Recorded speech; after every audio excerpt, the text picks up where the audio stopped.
Hi, dear bankers. Welcome to EduTap. This is JAP Target 50 series of Indian economy and Indian financial systems.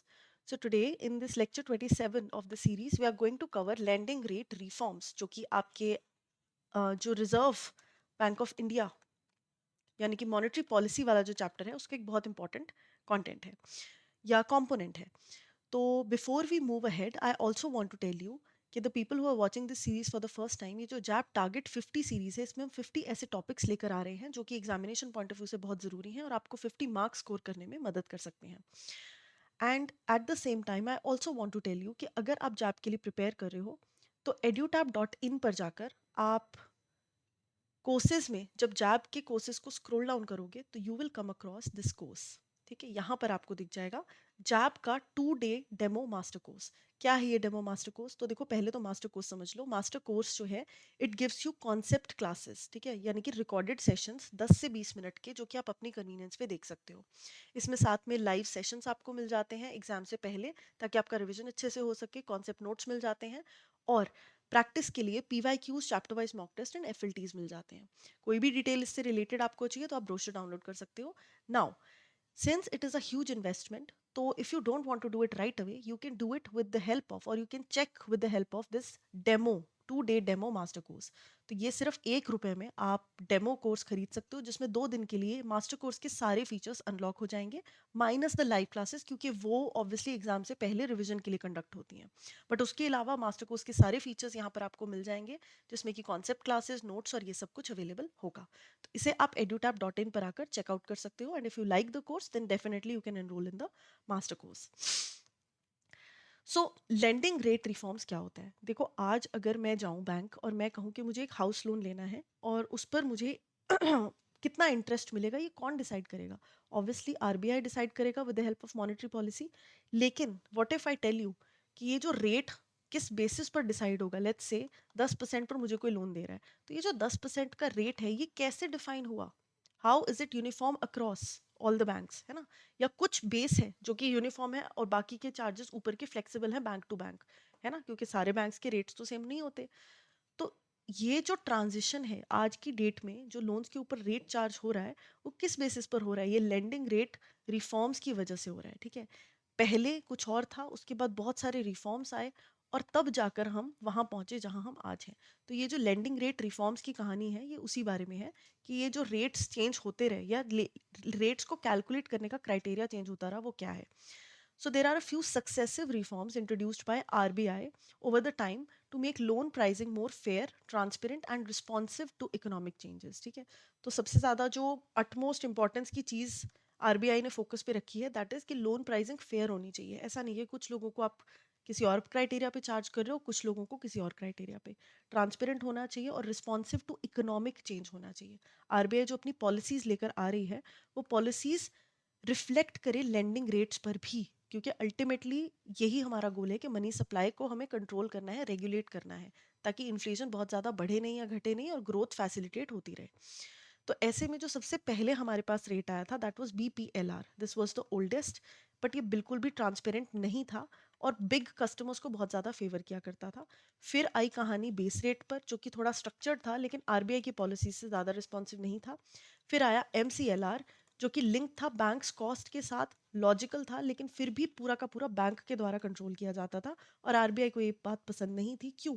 क्योंकि economic changes जो RBI लाना चाह रहा है ना, बैंक्स वो चीज़ अपने रेट्स में रिफ्लेक्ट करने में बहुत टाइम लगा देते थे, उस चीज़ की रेलेवेंस खत्म हो जाती थी. तो इसीलिए EBLR आया जो कि लिंक्ड था एक एक्सटर्नल बेंचमार्क से, जैसे कि रेपो रेट. तो ऐसे में जो RBI पॉलिसी चेंजेस लाना चाह रहा है वो भी फटाफट इनकलकेट हो जाते थे और साथ में ट्रांसपेरेंट भी था and quick to react to RBI changes भी था.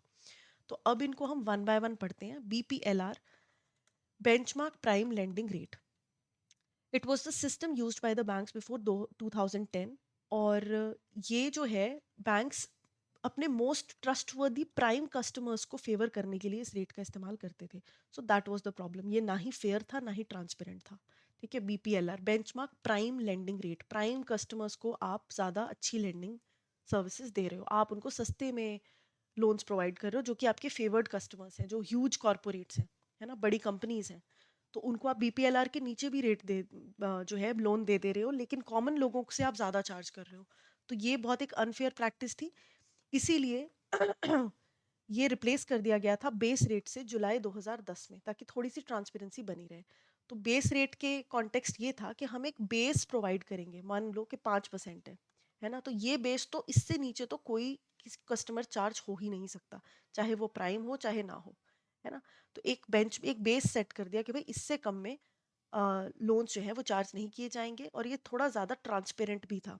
मिनिमम इंटरेस्ट रेट इसमें डिफाइन कर दिया गया, सारे लोन्स को इसमें रिन्यू कर दिया गया और नए लोन्स भी लेकर आए। Banks add customer specific charges to this base rate. अब इसके ऊपर के जो चार्जेस हैं, 2% लगाने हैं, 1% लगाना है, 1.5% लगाना है, जितना भी लगाना है वो कस्टमर स्पेसिफिक हो सकते हैं। Small for same for all types of borrowers, and base plus customer charges. Base, which is fixed, plus customer charges was the final loan rate. ठीक है जी। फिर आ गया MCLR, marginal cost of funds based lending. इसमें 4 components थे। Marginal cost of funds यानी कि fresh money जो भी आप रेज कर रहे हो, उसको रेज करने की कॉस्ट क्या निकल के आ रही है, वो इसमें ऐड होता था।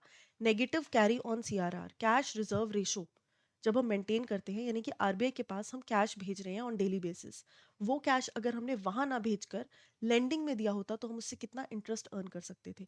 उस बेसिस पर, उस नेगेटिव कैरी ऑन CRR पर हम एक और एलिमेंट ऐड कर देते हैं MCLR को कैलकुलेट करने के लिए।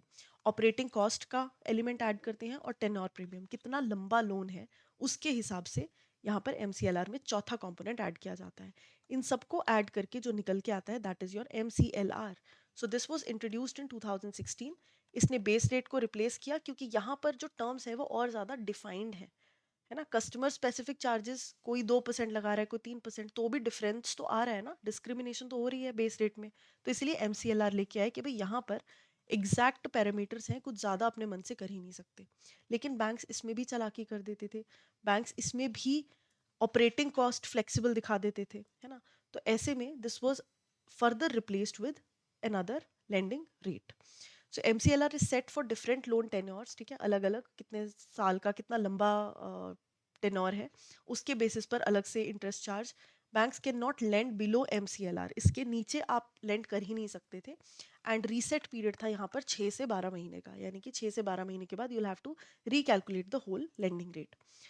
बट सिंस अगेन बैंक की इसमें योगदान या बैंक का इनपुट फिर भी कंपेरेटिवली था, एंड आरबीआई जो चेंजेस लाता था वो यहाँ पर पहुँचने में, जो आपका ये MCLR है, इसमें पहुँचने में बहुत टाइम लगता था, इसलिए इसे रिप्लेस कर दिया गया एक्सटर्नल बेंचमार्क लेंडिंग रेट से।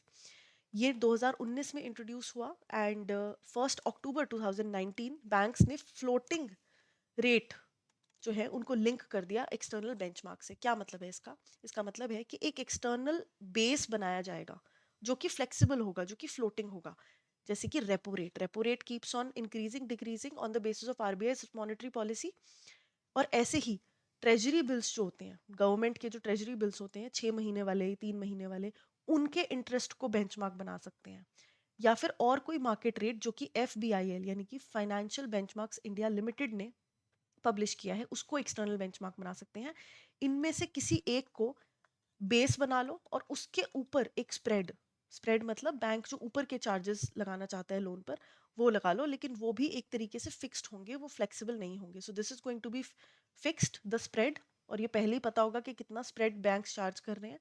And benchmark will be flexible, but banks will not be able to change it, वो आरबीआई या कोई एक्सटर्नल एजेंसी करेगी, गवर्नमेंट है ना, या FBIL। तो ऐसे में रेपो रेट जो है मोस्ट कॉमन है एक्सटर्नल बेंचमार्क जो यूज़ किया जाता है, और उसके ऊपर बैंक्स अपना स्प्रेड लगा देते हैं। ये हर 3 महीने में चेंज होता है, और ये सबसे ज़्यादा ट्रांसपेरेंट एंड रिस्पॉन्सिव है आरबीआई पॉलिसी चेंजेस के साथ। तो ये एक कंपैरेटिव एनालिसिस है, इसमें आपको BPLR, बेस रेट, ये सारा दिख जाएगा, कब कब ये बने, है ना, ये कब यूज़ होता था, ये बिफोर 2010 या आफ्टर, एंड अप्रैल 16 में एंड अक्टूबर 19 में ये आया। लिंक्ड किससे है? ये बैंक्स इंटरनल बेंचमार्क से लिस्टेड है, ये एक्सटर्नल बेंचमार्क से लिस्टेड है, ये marginal cost of funds and 3 और फीचर्स यहाँ पर नहीं लिखे हुए उनसे रिलेटेड है, और ये cost of funds and profit margin से रिलेटेड है ना। एक बेस आ गया जो आपने कॉस्ट लगा दी लोन की, और उसके ऊपर प्रॉफिट आपने अपने हिसाब से ऐड कर लिया। ट्रांसपेरेंसी इसमें बहुत लो थी, इसमें मॉडरेट थी। जैसे जैसे आगे बढ़ते गए ट्रांसपेरेंसी बढ़ती रही, जैसे जैसे आगे बढ़ते रहे pass through of RBI rate cuts जो है वो फास्ट होता रहा, यानी कि आरबीआई ने कोई चेंज किया तो यहाँ पर सबसे जल्दी इम्प्लीकेट हो जाएगा। कंट्रोल ओवर द रेट, ये बैंक कंट्रोल्ड थे सारे, ये आरबीआई कंट्रोल्ड है, एक्सटर्नल कंट्रोल्ड है। Used for old loans, same old retail loans, यहाँ पर लेकिन सारे नए फ्लोटिंग रिटेल लोन्स और एमएसएमई के लोन्स के लिए इस्तेमाल किया जाता है। क्या इससे नीचे अलाउड है, इस रेट से, इंडिविजुअल रेट से नीचे अलाउड है लोन देना? नहीं, अब कहीं पर भी अलाउड नहीं है, सिर्फ पहले वाले में बीपीएलआर में अलाउड था, जब प्राइम कस्टमर्स की फेवर के लिए हम कुछ भी कर देते थे। रेट रीसेट फ्रीक्वेंसी इन दोनों की डिफाइंड नहीं है, लेकिन इसकी 6 से 12 महीने है और इसकी है three at least once in 3 months. ठीक है जी। तो ये हो गया आपका पूरा टॉपिक आज का, जिसमें हमने लेंडिंग रेट रिफॉर्म्स को बहुत बढ़िया तरीके से कर लिया है। So you can revise it from here if you want. तो फटाफट से क्वेश्चंस प्रैक्टिस कर लेते हैं। Which lending rate system was introduced in July 2010 to replace the BPLR? So quite an easy one, it was base rate, है ना, base rate was introduced. MCLR stands for marginal cost of funds based lending rate. Under EBLR lending rates are linked to external वाला जो है, उसमें किससे linked होते हैं? External benchmark such as repo rate, है ना, या गवर्नमेंट के ट्रेजरी बिल्स के रेट, या FBIL के बेंचमार्क। तो B would be the correct answer. तो इसके साथ ही हमने बढ़िया तरीके से ये टॉपिक कवर कर लिया है। और अब मैं आपको बता दूं कि अगर आप कोर्सेज देखना चाहते हो तो मास्टर कोर्स तो है ही, लेकिन उसके अलावा edutap.in पर आकर आपको टेस्ट सीरीज भी मिल जाएगी। ठीक है। तो मास्टर कोर्स के बारे में जानना है तो इनिशियल में of course I have explained it to you, but test series में आप प्रैक्टिस के लिए सब कुछ आपको यहाँ पर मिल जाएगा। एंड 10-10 जो टेस्ट सीरीज है, फुल लेंथ मॉक टेस्ट है, यहाँ पर आपको मिल जाएंगे पर कंपोनेंट, है ना। तो 40+ आपके पास यहाँ पर मॉक टेस्ट होंगे फुल लेंथ, और उसके अलावा जो डिटेल्स हैं वो आप यहाँ से चेकआउट कर सकते हो। लाइव क्रैश कोर्स है, अगर आपको लाइव क्लासेस के थ्रू सब कुछ कवर करना है तो 2 घंटे की classes and total of 60 live classes will be given here, जिसमें कि आपको कॉन्सेप्ट नोट्स और प्रैक्टिस के लिए सब कुछ मिल जाएगा। डिस्काउंट अवेल कर सकते हो आप जैब 78 कूपन कोड का इस्तेमाल कर और ये ब्रोशर डाउनलोड कर सकते हो शेड्यूल की डिटेल्स जानने के लिए। So that is all for today's session. If you have any more queries, you can reach out to us on the given information. Thank you.